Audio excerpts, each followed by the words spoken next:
Hello friends. आज हम लोग बात करने जा रहे हैं ईओटी क्रेन सिग्नल्स के बारे में। सिग्नल्स इम्पॉर्टेंट पार्ट है क्रेन का, ईओटी क्रेन का। और इसे रिगर और क्रेन ऑपरेटर दोनों को ही बताया जाना चाहिए, प्रॉपर ट्रेनिंग होनी चाहिए। क्योंकि अगर वॉकी टॉकी खराब हो गया तो सिग्नल के जरिए ही एक माध्यम है जिससे कि क्रेन ऑपरेटर को क्या करना है इसका सही जानकारी दिया जा सकता है। और इन सिग्नल्स में दोनों रिगर या सिग्नल मैन जिसे बोला जाए या कहीं पे डॉगर भी बोला जाता है, तो ये जो रिगर है और क्रेन ऑपरेटर के बीच जो कम्युनिकेशन होता है, संवाद होता है, वो बिल्कुल क्लियर होना चाहिए। ऐसा नहीं होना चाहिए किसी सिग्नल का मतलब क्रेन ऑपरेटर के दिमाग में कुछ और हो और रिगर के दिमाग में कुछ और हो। दोनों एक ही पेज पे होने चाहिए और दोनों का अंडरस्टैंडिंग एक होना चाहिए सिग्नल्स के बारे में। ये बहुत ही जरूरी है, इसलिए स्टैंडर्ड सिग्नल को समझना और पालन करना बेहद ही जरूरी है। आइए आगे देखते हैं कि किस प्रकार से ये सिग्नल दिए जाते हैं और ये स्टैंडर्ड सिग्नल क्या है। सो यहाँ पे दिखाया गया है, आप देख सकते हैं कि ये होइस्ट का सिग्नल है। आप अपने दाहिने हाथ को 90 डिग्री पे उठा करके फिंगर को रोटेट करें, चारों तरफ घुमाएं, जैसा कि इस फोटो में दिखाया गया है, इस पिक्चर में दिखाया गया है। इस तरह से फिंगर को घुमाएंगे, इसका मतलब होता है कि आप इस आ, जो हुक एंड सिप ब्लॉक है उसको होइस्ट करने के लिए बोल रहे हैं, यानी ऊपर उठाने के लिए बोल रहे हैं।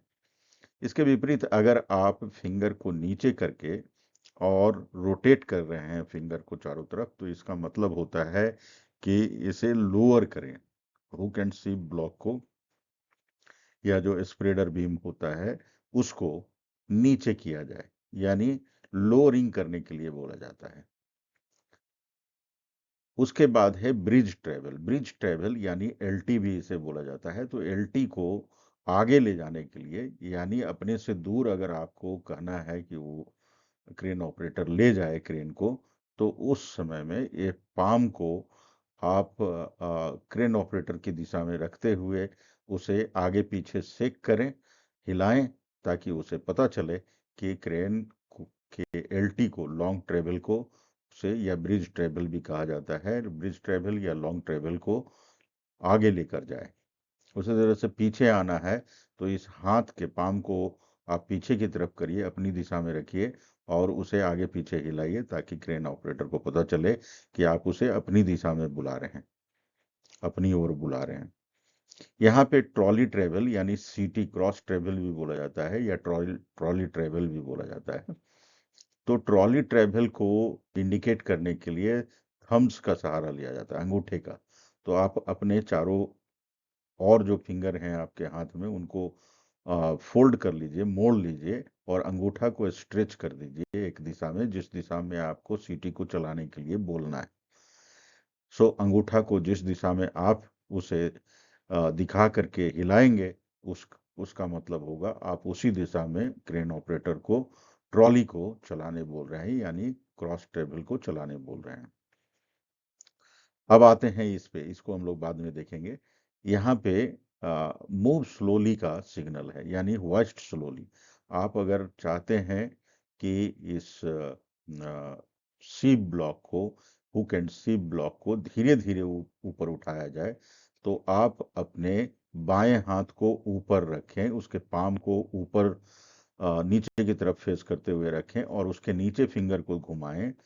बाएं हाथ को, बायां हाथ के पाम को स्ट्रेच करके रखने का मतलब होता है कि आपने एक अपर लिमिट सेट कर दिया है और ये सिग्नल है स्लोली होइस्ट करने का।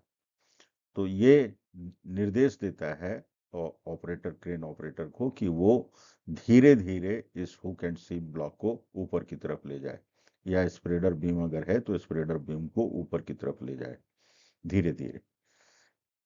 ये स्टॉप का सिग्नल है। ये स्टॉप का सिग्नल बाएं हाथ को स्ट्रेच करके आप ऊपर नीचे इसे हिलाइए, जैसे कि यहाँ दिशा निर्देश दिया गया है। इसे ऊपर नीचे करेंगे तो इसका मतलब होगा कि आप क्रेन के मोशन को स्टॉप करने बोल रहे हैं।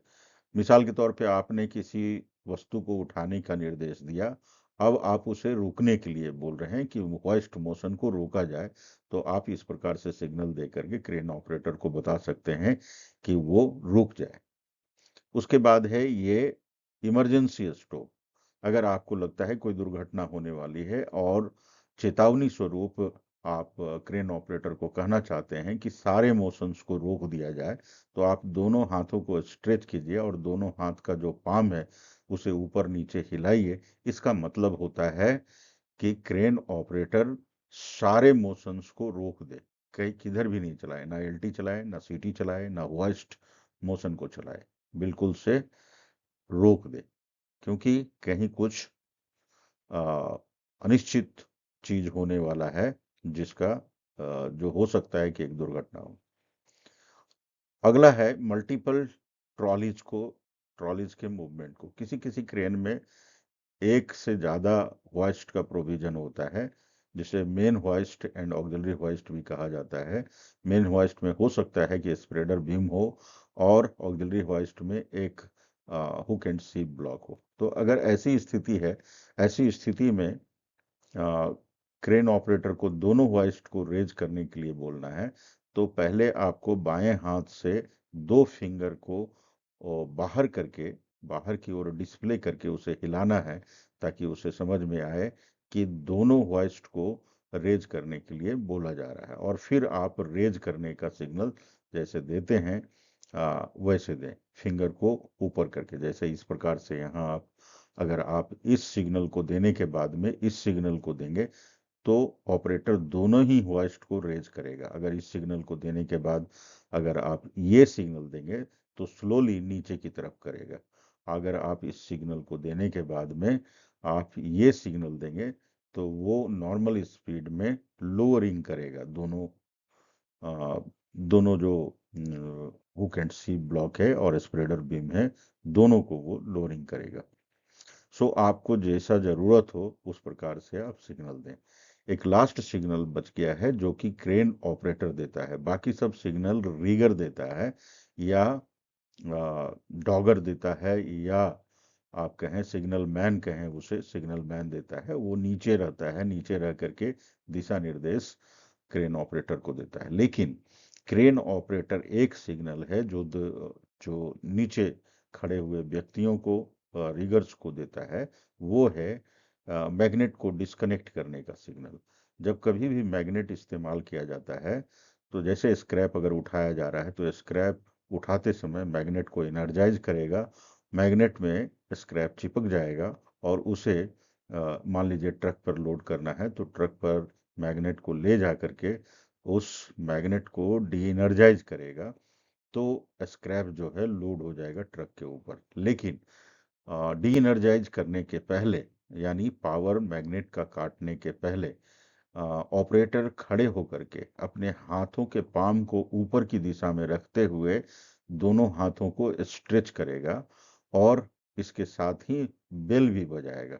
बेल बजा करके नीचे खड़े लोगों को जानकारी देगा कि वो डिमैग्नेटाइज करने जा रहा है मैग्नेट को, जिससे लोड नीचे की तरफ जाएगा, लोग सावधान हो जाएं।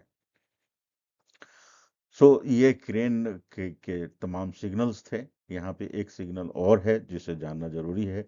अगर सिर्फ आपको ऑक्सिलरी होइस्ट का इस्तेमाल करना है, तो आपको टैप योर एल्बो, अपने कंधे को आप एक हाथ से विथ वन हैंड एक हाथ से थपथपाएं, और थपथपाने के बाद में आप जैसे होइस्ट का सिग्नल दिए, तो वो जो एक हुक एंड सी ब्लॉक है, ऑक्सिलरी होइस्ट है, उसको रेज करेगा। तो इस प्रकार से आप समझ गए होंगे मेरे ख्याल से कि किस प्रकार से सिग्नल दिया जाता है। आइए एक और पेज है, उसको भी हम लोग देख लेते हैं। इसमें bridge travel, trolley travel, move slowly, stop, emergency stop, magnet disconnect and dodge everything. So clasp both hands together tightly in front of your body to signal the operator to hold and lock all the functions. सो ये disconnect करने का और Dodge everything करने का ये signal है। सो इस प्रकार से आप समझ गए होंगे कि किस प्रकार से क्रेन ऑपरेटर से रिगर को या डॉगर बोलिए या सिग्नल मैन बोलिए किस प्रकार से कम्युनिकेट करता है। ये आपको सिग्नल के जरिए किस प्रकार से कम्युनिकेशन होता है ये समझ में आ गया होगा। दोस्तों, अगर आपको वीडियो अच्छा लगा, जानकारी भरा लगा, तो आप इस वीडियो को ज़रूर लाइक कीजिए और अगर आपने चैनल को सब्सक्राइब नहीं किया है अभी तक, तो चैनल को सब्सक्राइब कर लीजिए ताकि आपको इस तरह के यूजफुल वीडियो का नोटिफिकेशन हमेशा मिलता रहे और इसका आप बेनिफिट लेते रहें। Thank you so much.